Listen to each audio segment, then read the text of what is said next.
محترم ناظرین کرام، السلام علیکم۔ آج کی ویڈیو حضرت عمر فاروق رضی اللہ تعالیٰ عنہ کی حالات زندگی کے بارے میں ہے۔ ہم میں سے اکثریت ان لوگوں کی ہیں جو حضرت عمر کی حالات زندگی سے ناواقف ہے۔ ناظرین، حضرت عمر فاروق رضی اللہ تعالیٰ عنہ کی 7 پشتوں میں کوئی بادشاہ نہیں گزرا تھا۔ آپ بھیڑ بکریاں اور اونٹ چراتے چراتے بڑے ہوئے تھے، اور آپ نے تلوار بازی اور تیر اندازی بھی کسی اکیڈمی سے نہیں سیکھی تھی۔ سکندر اعظم نے آرگنائزڈ آرمی کے ساتھ 10 برسوں میں 17 لاکھ مربع میل کا علاقہ فتح کیا تھا، جبکہ حضرت عمر فاروق رضی اللہ تعالیٰ عنہ نے 10 برسوں میں آرگنائزڈ آرمی کے بغیر 22 لاکھ مربع میل کا علاقہ فتح کیا، اور اس میں روم اور ایران کی 2 سپر پاور بھی شامل تھیں۔ آج کے سیٹلائٹ، میزائل اور آبدوزوں کے دور میں بھی دنیا کے کسی حکمران کے پاس اتنی بڑی سلطنت نہیں جو حضرت عمر فاروق رضی اللہ تعالیٰ عنہ نے نہ صرف گھوڑوں کی پیٹھ پر فتح کرائی تھی بلکہ اس کا انتظام بھی چلایا تھا۔ الیگزینڈر نے فتوحات کے دوران اپنے بے شمار جرنیل قتل کرائے۔ بے شمار جرنیلوں اور جوانوں نے اس کا ساتھ چھوڑا۔ اس کے خلاف بغاوتیں بھی ہوئیں، اور ہندوستان میں اسی کی فوج نے آگے بڑھنے سے انکار بھی کر دیا۔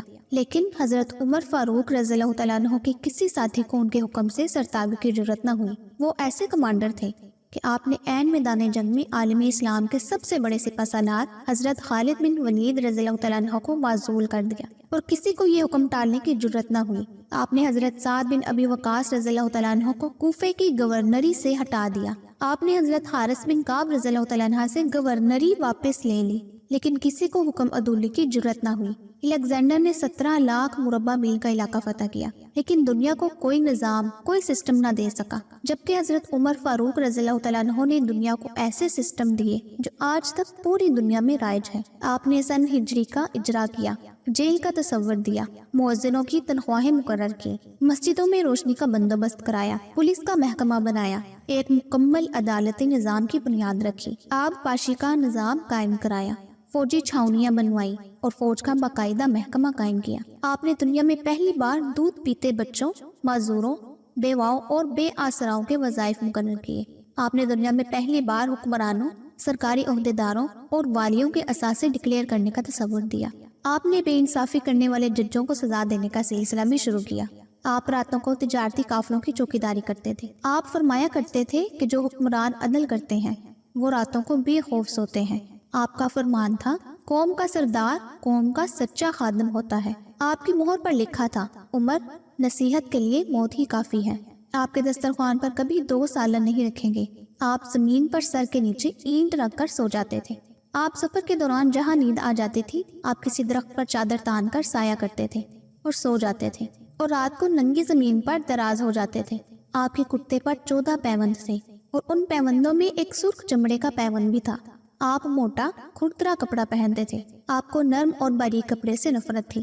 آپ کسی کو جب سرکاری عہدے پر فائز کرتے تھے تو اس کے اثاثوں کا تخمینہ لگوا کر اپنے پاس رکھ لیتے تھے، اور اگر سرکاری عہدے کے دوران اس کے اثاثوں میں اضافہ ہو جاتا تو آپ اس کی اکاؤنٹیبلٹی کرتے تھے۔ آپ جب کسی کو گورنر بناتے تو اسے نصیحت فرماتے تھے، کبھی باریک کپڑے نہ پہننا، چھنا ہوا آٹا نہ کھانا، دربان نہ رکھنا، اور کسی فریادی پر دروازہ بند نہ کرنا۔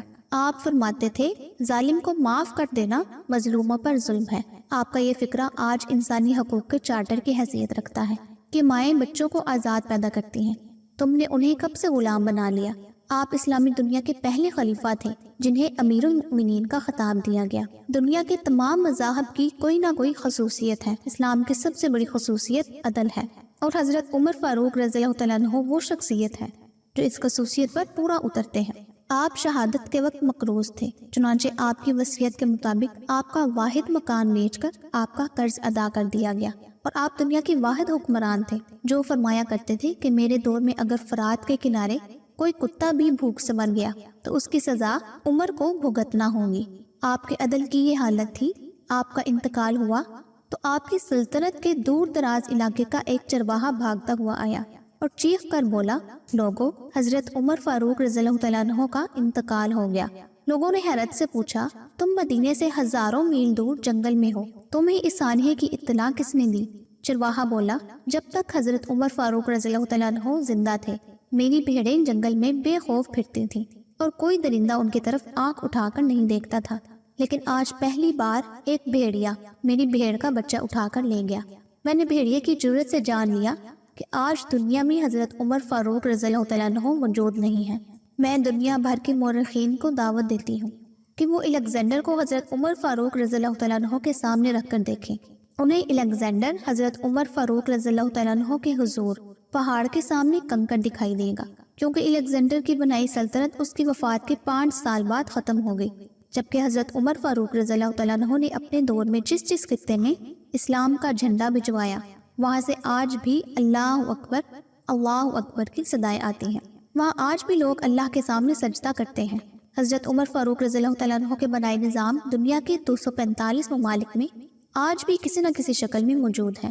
آج بھی جب کسی ڈاک خانے سے کوئی خط نکلتا ہے، پولیس کا کوئی سپاہی وردی پہنتا ہے، کوئی فوجی جوان 6 ماہ بعد چھٹی پر جاتا ہے، یا پھر حکومت کسی بچے، معذور، بیوہ یا بے آسرا شخص کو وظیفہ دیتی ہے، تو وہ معاشرہ، وہ سوسائٹی بے اختیار حضرت عمر فاروق رضی اللہ تعالیٰ عنہ کو عظیم تسلیم کرتی ہے۔ وہ انہیں تاریخ کا سب سے بڑا سکندر مان لیتی ہے، ماں سوائے ان مسلمانوں کے جو آج احساس کمتری کے شدید احساس میں کلمہ تک پڑھنے سے پہلے دائیں بائیں دیکھتے ہیں۔ لاہور کے مسلمانوں نے ایک بار انگریز سرکار کو دھمکی دی تھی، اگر ہم گھروں سے نکل پڑے تو تمہیں چنگیز خان یاد آ جائے گا۔